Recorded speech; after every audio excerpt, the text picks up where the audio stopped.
paglalakbay ng inyong diwa. Pagsaksi sa mga pangyayaring hindi mo sukat akalain.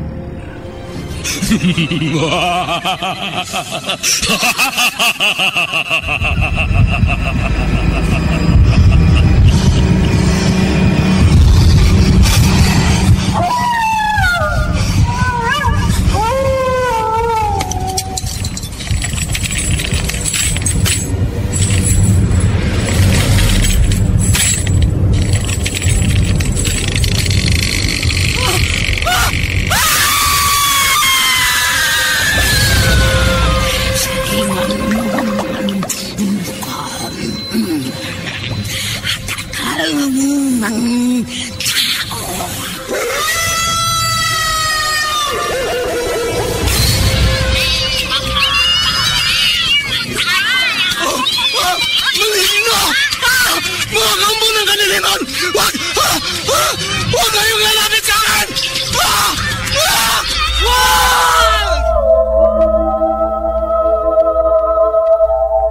Mga kababalaghang hindi kayang tanggapin ng inyong isipan, nagaganap tuwing sasapit ang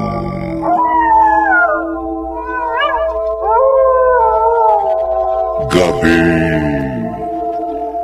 ng lagi.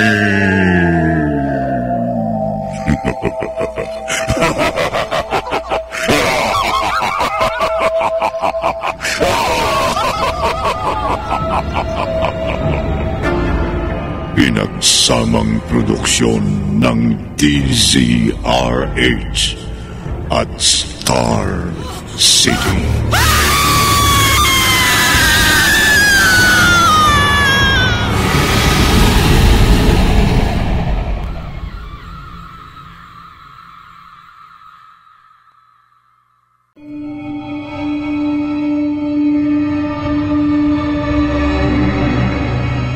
Magandang gabi, kaibigan. Kagabi, nagkaroon ng mainitang pagtatalo si Simeon at ang kanyang lola dahil sa pagsasagawa ng lalaki ng ritual ng isang mangkukulam. Kasunod yun, dinatnan ni Nick sa kanilang bahay na sira ang seradura ng kanilang pinto at nagsumbong ang kanyang asawa na muli itong ginahasa ng lalaking kinatatakutan niya. Sa galit ni Nick, isinama niya si Karina sa paghabol sa lalaki. At nang ituro ni Karina sa asawa ang di umano'y lumapastangan sa kanya, kaagad itong binaril ni Nick sa ulo. Narito ang ikalima at huling bahagi ng nakapangalisang balahibong kwentong tampok sa linggong ito na pinamagatang Nagbabalik ang langit sa isa na naman gabi ng lagi.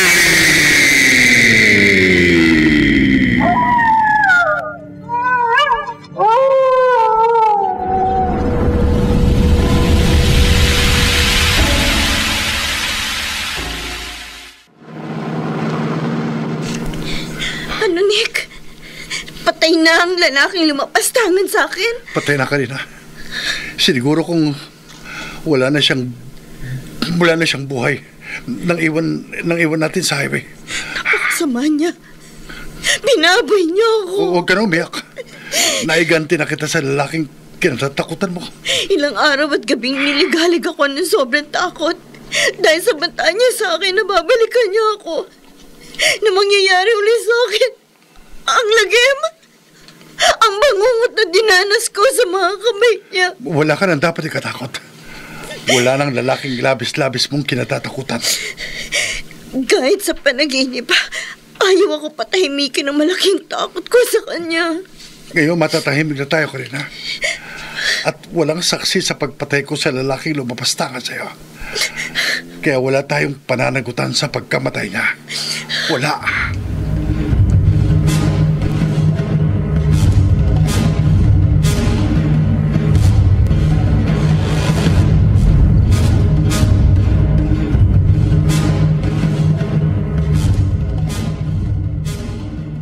Lola, open! Lola! Beth! Oh, ikaw pala. Pwede ba kayong makausap sandali? Teka, tungkol ba saan, ha? Tungkol doon sa sinabi niyo sa akin kagabi. Nung makita ko kayong naglalakad sa labas ng bahay ng mga amo ko. Diba sabi niyo, wala nang magagawang pinsala si Simeon sa aking mga amo? Totoo yun. Kaya wala ka nang dapat pang ikabahala sa aking apo. Ikaw at ang mga amo mo. Bakit niyo naman nasabi yun? Kuan? Ibig niyo ba sabihin, may nagawa ng pinsala si Simeon sa mga amo ko? Wala akong sinasabing ganyan. Lola Uping? Ay, sandali ha. Maiwan muna kita at sikisuhin ko lang muna yung apo ko. Nasaan ba si Simeon? Ay, nandun sa loob ng bahay. Hindi na naman bata ang abo niyo Bakit kailangan niyo pa siyang asikasuhin?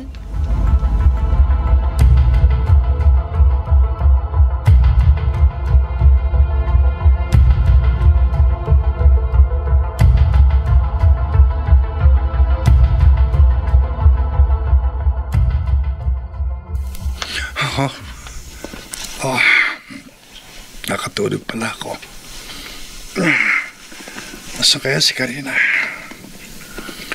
Sa bagay, nasaan man ang asawa ko ngayong gabi. Wala akong dapat ikapahalam. Dahil wala na siyang kinatatakutan. Napatay ko ng lalaking kinatatakutan niya na magbalik dito sa bahay namin at muling magsamantala sa kanya. Ang lalaking yun na napatay ko nang wala akong pinanagutan dahil walang saksi sa ginawa kong krimen at walang makapagtuturo na akong kriminal. Ano yun? Parang may nagdidistrong ka sa pinto. Sinong magdidistrong ka sa pinto ng bahay namin sa ganitong oras ng gabi? Sino yun?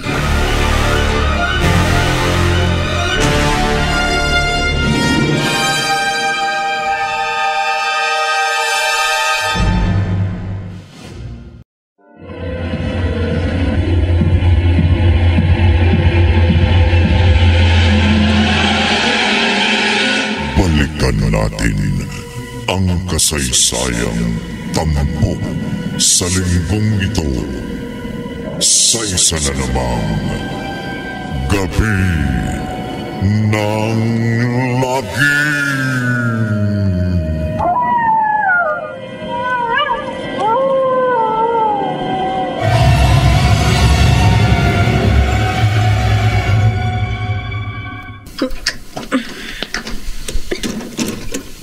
Karina? Nick? Bakit po sinisira ang pinto ng bahay natin? Bakit, Karina? Ano ba nangyayari sa'yo?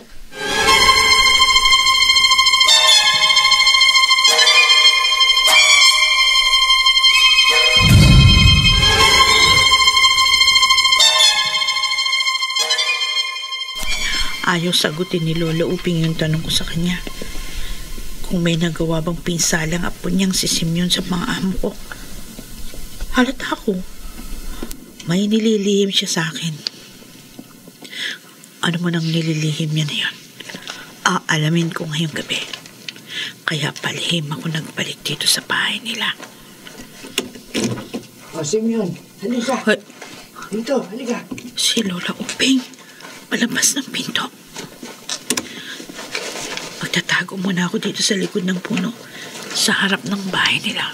Halika, Apo. Dito tayo sa labas ng bahay. Halika. Oo. Ay, si Simeon? Ganyan. Oo. Parang batang inaakay ni Lola Uping. Doon sa bakuran. Halika rito sa labas para malamigan ka. Para madali kang antukin at makatulog. Ha? Bet? Ikaw ba yung nasa likod ng puno?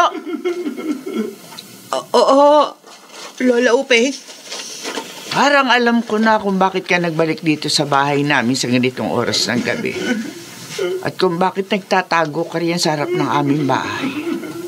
Gusto ko lang malaman kung anong ginawang masama ng apo nyo sa aking mga amo. Kailangan pa bang malaman mo, Bet?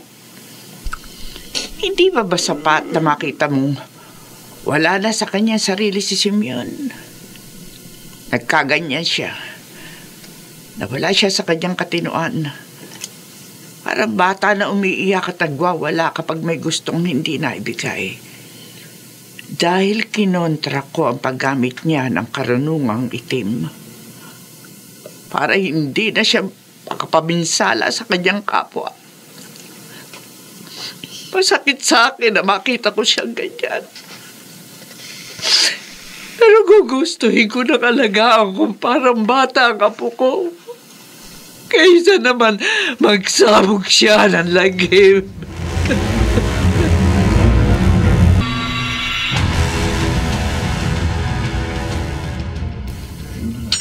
Karina, Hindi ako nagdistrong ka sa pinto. ikaw ang nakita kong nagdidistrong ka ng pinto, Karina. Binitiwan mo lang ang screwdriver nang lumapit ako sa iyo at sitahin kita. Hindi ako. Lalaki. Yung lalaking kinakatakutan ko nagdistrong ka sa pinto. Lalaki? Tinutukoy niya yung banta niya. Nababalikan niya ako.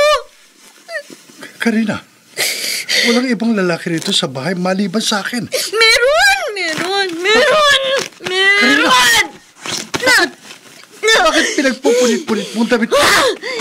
Bakit mo ginugulo ang buhok mo?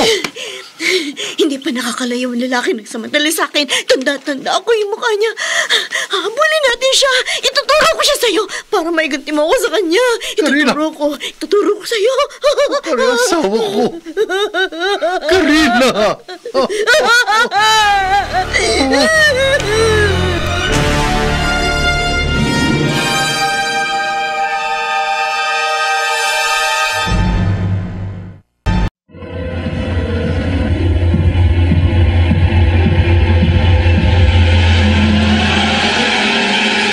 Balikan natin ang kasaysayang tampok sa linggong ito sa isa na namang Gabi ng Lagim.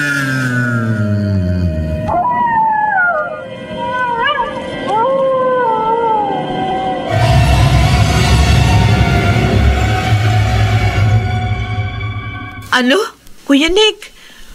Wala na sa kanyang sarili si Ate Karina? Wala na, Pat. Sabi ng lalaki nagsamantala sa akin. Balikan niya ako. Kaya ginigistrong ko niya yung pinto para mapagsamantalahan na niya ako. Dahil sa naranasan ni Karina na pagsasamantala sa kanya, nawala siya sa kanyang sarili. Dahil sa malaking takot na muling maulit ang masaklap na sinapit niya. Sa takot na magbalik ang lagim na naganap sa kanya sa bahay na ito. Kung wala nang ibang taong nagbalik pa rito para gumawa ng masama, maring si Ate Karina ang pumukpok sa ulo ko. Malamang, Pet. dahil halos hindi na siya nakakakilala. Hindi na niya alam ang mga sinasabi niya, ang mga ginagawa niya. Kaya inuulit-ulit niya ang eksena, ang masamang nangyari sa kanya, ang lagim na naganap sa kanya sa bahay na ito, na mistulang bangungot na naranasan niya na hindi ko agad naintindihan. Kaya nakagawa ako ng isang malaking pagkakamali na labis-labis kong pinagsisisihan.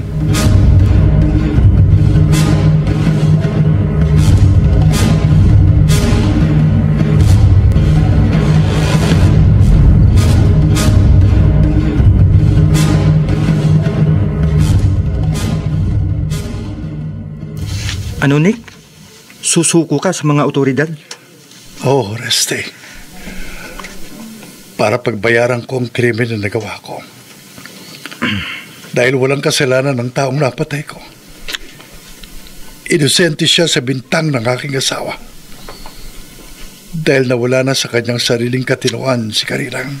At ipapakonfine mo ang asawa mo sa mental hospital? Kailangan. Para magamot ang naging karanasan niya sa pag-iisip na nag-ugat sa malaking takot niya sa naranasan niyang bangungot sa pagbabalik ng lagim.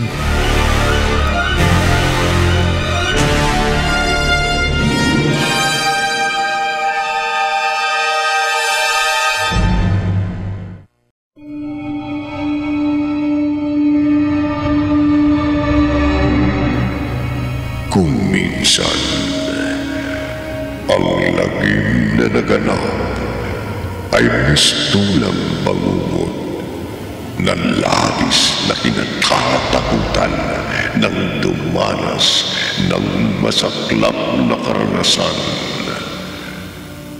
Subalit, dapat kayang katakutan ang pagbabalik ng lagim?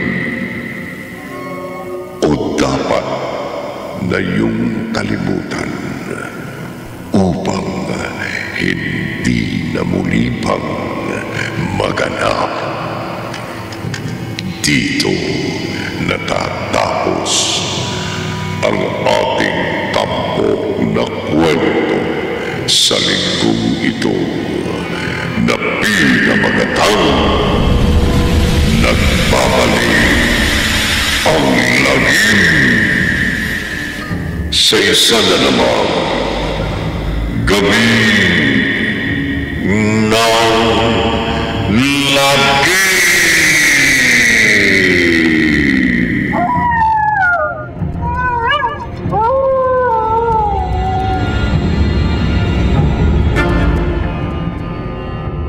Mga nagsigala: Bobby Cruz, Chiquit del Carmen Amor, June Martin Legaspi, Rosana Villegas, Jerry Mutia, at Susan Robles. Naglapat ng tunog, Temyong, sa musika ni Bugoy Salonga. Supervisyong teknikal ni na Eric Lucero at Bong Muyar.